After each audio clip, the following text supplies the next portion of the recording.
दोस्तों, स्वागत है आपका मेरे चैनल मानसिक रोगों से रूबरू।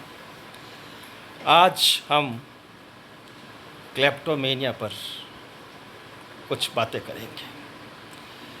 क्लेप्टोमेनिया अर्थात एक अंदर से आवेग आता है जिसको वो रोक नहीं पाता, और उस आवेग के अंतर्गत वह कोई भी चीज़ चुरा लेता है, चाहे वो चीज़ उसके लिए उपयोगी हो या न हो, या उससे वो कोई आर्थिक उपलब्धि प्राप्त करेगा या ना करेगा। इस चीज़ को बिना सोचे हुए और अंदर से जो आवेग आता है उस चीज़ चुराने का, और वो उस चीज़ को चुरा लेता है। चुराई हुई चीज़ वह अपने पास रख भी सकता है या वापस दे भी सकता है। एक आवेग को नियंत्रित न करने का रोग है, और जब तक वह इस चीज़ को पूर्ण नहीं करता, अर्थात चुराने की चीज़ की क्रिया को पूर्ण नहीं करता, उससे पहले वह बहुत तनाव में होता है और घबराहट में होता है, और हर समय कहता है, अंदर से जो उसकी भावनाएं बोलती है उसको तनाव देती है कि मुझे ये चीज़ चुरानी है, ये चीज़ चुरानी है, ये चीज़ चुरानी है।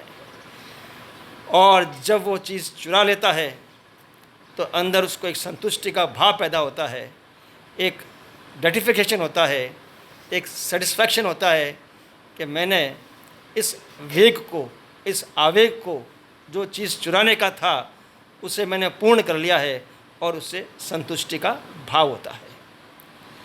चुराने से पहले वो कोई पूरी योजना नहीं बनाता, और न ही चुराने के बाद की जो उसके परिणाम होंगे उसके बारे में वो कभी सोचता भी नहीं है।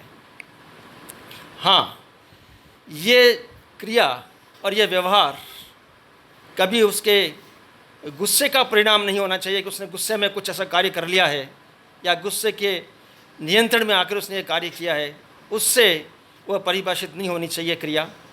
और न ही उसके डिल्यूजन्स और हेलुसिनेशंस के अंतर्गत उसने ये कार्य करना चाहिए। हेलुसिनेशंस जिसके अंदर प्रतिकूल संवेदनाएं होती है और संवेदनाओं का दोष होता है, और जैसे परसेप्चुअल डिस्टर्बेंसेस होती है ये वाली, और डिल्यूजन्स जिसके अंतर्गत उसको ऐसे विचारों से ग्रसित होता है कि जिसके अंतर्गत वह इस कार्य को करने के लिए बाधित हो जाता है और उन विचारों को वो हटा नहीं सकता। अगर इसके परिणाम स्वरूप यदि वह कार्य करता है तो यह लक्षण क्लेप्टोमेनिया के अंतर्गत नहीं आते हैं। वह बीमारी, अन्य बीमारी जिसके कि डिल्यूजन और हेलुसिनेशन लक्षण है, वह व्यवहार है, उस बीमारी से परिभाषित होगा। इसी तरह से ये अमूमन जो भी क्रिया है वह ईगो डिस्टोनिक होती है, अर्थात उसके अहम को ये अच्छा नहीं लगता है, उससे ये दर्द होता है इस क्रिया से करने से। इस कारण से इस क्रिया के पश्चात उसको कभी कभी गुस्सा भी होता है, उसके अंदर एक गुस्से का भाव रहता है, हीन भावना की भावना भी रहती है, और सुसाइड के आइडियाज़ भी आ सकते हैं, और उदासी के लक्षण भी उसे आ सकते हैं।